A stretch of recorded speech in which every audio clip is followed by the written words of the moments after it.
Friends, welcome back to my channel. ఈరోజు big boss హౌస్లో లైవ్లో ఏం జరిగింది ఏంటి అనేది తెలుసుకుందాము. అదేవిధంగా ముందు ఒక 2-3 అవర్స్ బ్యాక్ అయితే ఒక ప్రోమో రిలీజ్ చేశాను కదా, ఆ ప్రోమో గురించి కూడా కొన్ని విషయాలు అయితే మనం మాట్లాడుకుందాము.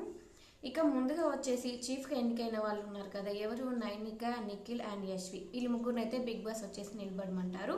ఇక వాళ్ళకి 3 దండలు అయితే ఇస్తారనమాట, బ్యాచెస్ లాగా ఇలా మెడలో వేసుకోనికి 3 దండలు ఇచ్చి అవి సగర్వంగా ధరించి చైర్లో కూర్చోండి అనేసి చెప్తారు. ఇక సగర్వంగా అనేసి ఎందుకంటారంటే, ఇక ఓడిపోయిన వాళ్ళకి కొంచెం కాలే విధంగా వీళ్ళు గెలిచారు కాబట్టి కొంచెం అలా ఉండాలనేసి కొంచెం అది చూపించాలి కదా, అదనేసి ఇక బిగ్ బాస్ మిగతా వాళ్ళకి కాలే విధంగా సగర్వంగా అవి ధరించి చైర్లో కూర్చోండి అనేసి చెప్తారనమాట.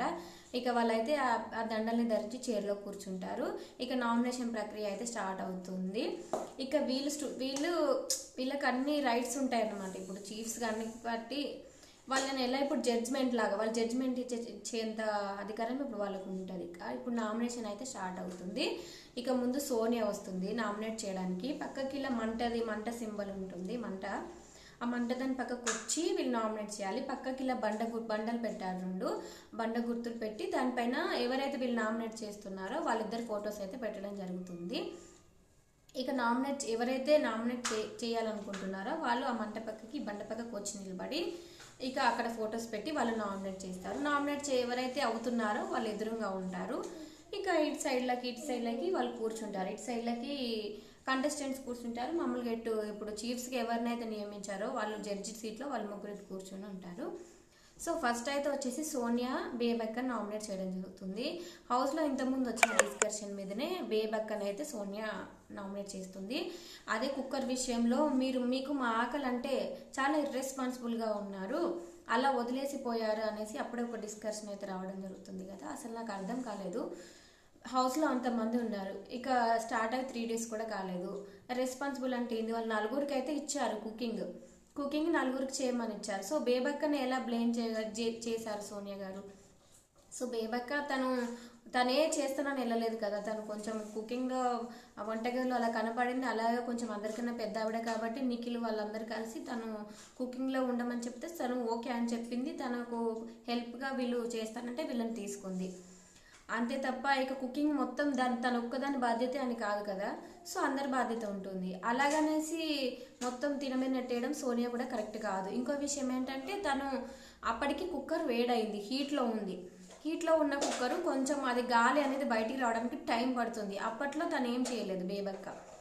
సో అలా కొంచెం తను ఏమన్నా గెలిపితే ఇంకా గాలి తీయడము అట్లా ఏదైనా చేస్తే ఏమన్నా అవుతుందేమో, పేలడం, ఇప్పుడు బయట ఎన్ని కుక్కర్లు చూడడం, అలా ఆలోచించారేమో. తను వదిలేసి చేసేది ఏం లేక దాన్ని అలా వదిలేసి సైడ్ కూర్చున్నారు. మామూలుగా మనం ఇంట్లోనే కుక్కర్ పెడితే దాని దగ్గర చూసుకుంటూ కూర్చోం కదా, మిగతా పనులు కూడా చేసుకుంటాం. బేబక్క కూడా అలానే అనమాట, అది వదిలేసి పక్కకి వెళ్ళిపోయింది. ఇక బిగ్ బాస్ హౌస్లో కుక్కర్లు ఎలా అంటే మన ఇంట్లో అలా ఉండవంట, కొంచెం డిఫరెంట్గా. అంటే మన ఇంట్లో కుక్కర్ మనకు అలవాటు అయిపోద్ది, బిగ్ బాస్ హౌస్లో కొంచెం వెరైటీగా ఉంటాయి కదా. అక్కడ స్టవ్స్ కూడా అంతే, మంట అనేది మనకు కనపడదు. చూసారా, మీరు గమనించారా? వాళ్ళు వంట వండుతుంటారు కానీ అందులో మంట కనపడదు, అలా కొంచెం వేటిది వాడుకుంటుంది అన్నమాట. సో ఆ కుక్కర్లు వాళ్ళకి అర్థం కావు అంత ఈజీగా త్వరగా. ఫస్ట్లో అది అర్థం కాక కొంచెం అలా టైం తీసుకోవడం కొంచెం వాళ్ళకి అలా గజిబిజి అయిపోయింది. సో బేబక్క అలా వదిలేసింది అనమాట. సో తనకి రాకపోతే వేరే వాళ్ళకైనా చెప్పాలిగా, ఆ సమస్య ఎలా తీర్చాలని చూడాలిగా. ఇప్పటికే టైం లేట్ అయ్యి ఇక్కడ మాకు నరాలు పోతున్నాయి ఆకలితో అనేసి సోనియా అక్కడ కిచెన్లోకి వెళ్ళి కూడా అరవడం జరుగుతుంది బేబక్క పైన. కానీ బేబక్క మాత్రం ఏమనదు. నేనేం చేసేది అది కొంచెం గాలిపోవాలి కదా అనేసి అప్పుడు అంటుంది. ఇప్పుడైతే కొంచెం గట్టిగానే వాదించినట్టు అనిపించింది. అక్కడ చేసేది నేనేముంది, అది కొంచెం గాలి వెళ్ళాలి కాబట్టి నేను వెయిట్ చేశాను, అది అప్పుడే చేయనీకి ఏముండదు కదా అనేసి బేబక్క అంటూ కొంచెం అయితే వాదించినట్టు కనపడ్డారు. కానీ దానికన్నా ఎక్కువ అయితే సోనియానే ఎక్కువ వాదించారు, అనవసరంగా వాదించారు అనిపించింది. సో ఇద్దరు డిస్కషన్లో అయితే నాకు సోనియాదే తప్పుగా అనిపించింది. అండ్ ఇంకా బేబక్క కూడా తను కొంచెం డిఫెండ్ చేసుకోలేదు, అప్పుడు వదిలేశారు. ఎందుకు డిపెండ్ చేసుకోలేదని కొంతమంది బేబక్కని అడిగితే కూడా నాకు అలవాటు అయిపోయింది, దేన్నైనా ఈజీగా నవ్వుతూ యాక్సెప్ట్ చేయడం అలవాటు అయిపోయింది, ఇంకా దాని గురించి డిస్కషన్ అనవసరం అన్నట్టు తను వదిలేస్తుంది. ఇక యాక్చువల్గా అంటే ఈ నామినేషన్లో బేబక్కని సోనియాని వేయాలి చెప్పాలంటే, తను అలా మాట్లాడినందుకప్పుడు. కానీ ఇక్కడ రివర్స్గా సోనియానే బేబక్కని వేశారు. సో ఇక ఇక్కడతో వీళ్ళిద్దరు నామినేషన్ అయితే అయిపోయింది. సో ఇక్కడతో కుక్కర్ డిస్కషన్ వీళ్ళ నామినేషన్ తీసేస్తే ఇంకా నెక్స్ట్ వచ్చేసి సోనియా ఇంకొకరిని నామినేట్ చేస్తుంది. ఎవరిని? ప్రేరణని నామినేట్ చేస్తుంది. సోనియా ప్రేరణని కూడా నామినేట్ చేస్తుంది. ఈ ప్రేరణ అయితే చాలా అగ్రెసివ్గా మాట్లాడుతున్నట్టు కనిపించారు వీడియోలో. చాలా అగ్రెసివ్ అయ్యారు. అంటే సోనియా మాటలు తను ఏవి తీసుకోలేదన్నమాట, యాక్సెప్ట్ చేయలేదు. నువ్వెవరు నాకు చెప్పడానికి అని అయితే చాలా డిఫెండ్ చేసుకున్నారు ప్రేరణ గారు. ఇక సోనియా కూడా అంతే. అంటే సోనియా కూడా ఫస్ట్ బేబక్క నామినేట్ చేసేటప్పుడు కూడా జడ్జెస్ ఉండి తను చెప్పనివ్వండి, తన నిర్ణయం తను చెప్పనివ్వండి అని ఇక్కడ నిఖిల్ జడ్జెస్ అంటే ఇప్పుడు ముగ్గురు చీఫ్స్గా నియమించారు కదా, వాళ్ళు ఉండి బేబక్కని మాట్లాడినవి సోనియా తన నిర్ణయం తను చెప్పనివ్వంటే లేదు నా నామినేషన్ అయిపోయింది, ఇక ఇది నా డెసిషన్, ఇది నా నామినేషన్ అనేది సోనియా చాలా యాటిట్యూడ్ అయితే చూపిస్తూ ఉంటారు. అంటే చీఫ్స్ మాటలు కూడా తను లెక్క చేయరనమాట. ఇదే ప్రేరణ విషయంలో కూడా అదే జరుగుతుంది. చీఫ్స్ మాటలు ఏమి లెక్క చేయదు. ప్రేరణ కూడా చాలా అరిస్తారు. సో దాన్ని చాలా డిఫెండ్ చేసుకున్నారు. అది చూపించారు. ఇంకా నెక్స్ట్ వచ్చేసి శేఖర్ భాషను మణికంఠ వచ్చే వీళ్ళిద్దరు నామినేషన్ అయితే జరుగుతుంది. ఇక మణికంఠ ఉండి కుక్కే ఇలా ఏదో కుక్కలాగానో ఏదో అంటాడు అనమాట. అలా అరవడం నాకు చేత కాదు అనేసి ఎవరు మణికంఠ అంటాడు. అంటే ఈ శేఖర్ భాష ఇంతకుముందు ఒక డిస్కషన్ వస్తుంది అనమాట. వాడు ఎంత సన్నగా ఉన్నాడు పుల్లలాగా అనేసి శేఖర్ భాష అంటాడు ఒక డిస్కషన్లో, నామినేషన్లో కాదు. సో ఆ మ్యాటర్ కూడా ఇప్పుడు మణికంఠ తీసే అవకాశం ఉంది.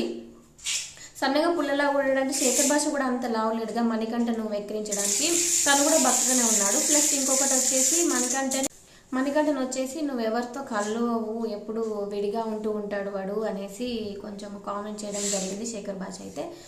సో ఈ విషయాల మీద కూడా మణికంఠ శేఖర్ భాషను నామినేట్ చేసే ఛాన్స్ అయితే ఉంది. ఇవి అన్ని విషయాలు కూడా మాట్లాడే ఛాన్స్ ఉంది. ఇక నెక్స్ట్ వచ్చేసి శేఖర్ భాషకు ఇతను మణికంఠను చేస్తాడు. శేఖర్ భాష వచ్చేసి మణికంఠను ఒకరినే చూపించారు. ఇద్దరిని నామినేట్ చేయాలి కాబట్టి తను వచ్చేసి ఇంకొకరిని ఎవరిని చేస్తాడంటే ఐ థింక్ సోనియాని చేస్తారు. ఎందుకంటే సోనియాకి శేఖర్ భాషకి ఇద్దరికి కలిపి ఒకటి ఆరెంజ్ది గొడవ జరిగింది చూస్తారు కదా. శేఖర్ భాష వచ్చేసి ఆరెంజ్తో గేమ్ ఆడుకోవడం అది చూసిన సోనియా తినేది వాటితో గేమ్ ఆడడం ఏంటి, నువ్వు తినేదాన్ని బురదలో వేసుకో, తొక్కు, ఏమైనా చేసుకో, తినేసేయి, కానీ అందరు తినే ఫుడ్ని అలా చేయకూడదు అనేసి అప్పుడు ఒక డిస్కషన్ అయితే జరిగింది. సో ఆ డిస్కషన్ని ఇప్పుడు శేఖర్ భాష తీసి నువ్వు అంతా సీన్ చేయకుండా ఉండాల్సింది అప్పుడు అనేసి శేఖర్ భాష మాట్లాడే ఛాన్స్ అయితే ఉంది. సోనియాని నామినేట్ చేసే ఛాన్స్ ఉంది. సో శేఖర్ భాష వీళ్ళిద్దరిని నామినేట్ చేస్తారు. మణికంఠ కూడా ఇంకా శేఖర్ భాషను చేస్తాడు. సో ప్రేరణని ఇక సోనియా వీళ్ళు చేస్తారనమాట. ఇక్కడ వరకు ఈరోజు రిలీజ్ అయిన ప్రోమోలు అయితే చూపించారు. ఇంకా కొద్దిసేపటికి ఇంకా ఈవినింగ్ కూడా ఒక ప్రోమో అయితే రిలీజ్ చేస్తారు. దాని గురించి కూడా మాట్లాడుకుందాము. ఇక ఈరోజు మార్నింగ్ 8:30 to 1 వరకు లైవ్ ఏం జరిగింది లైవ్లో అనేది మనం నెక్స్ట్ వీడియోలో చెప్తాను. దీని తర్వాత వస్తుంది ఆ వీడియో. ఓకేనా, చూస్తూనే ఉండండి. వీడియో నచ్చితే లైక్ చేయండి. ఇలాంటి వీడియోస్ కోసం సబ్స్క్రైబ్ చేసుకోండి. Thanks for watching.